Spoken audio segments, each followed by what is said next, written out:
BRS MLC के कविता अपने वालिद चीफ मिनिस्टर के चंद्रशेखर राव की क़यामगाह से ईडी दफ्तर के लिए रवाना हो गई। इस दौरान रियासती वज़रा, अराकीन पार्लियामेंट, अराकीन असम्बली, अराकीन काउंसिल व दीगर की भारी तादाद जमा हो गई।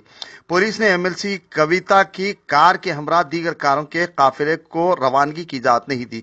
बीआरएस कायद के साथ सिर्फ एक कार को रवानगी की इजाजत दी गई। इस दौरान वो करीबी रफीक के हमरा ईडी ऑफिस के लिए रवाना हो गई। कविता की रवानगी के दौरान हामियों की कसीर तादाद अतराफ अकनाफ जमा हो गए। इस दौरान जय तेलंगाना, जय बीआरएस, जय केसीआर, जय कविता के नारे लगाए गए।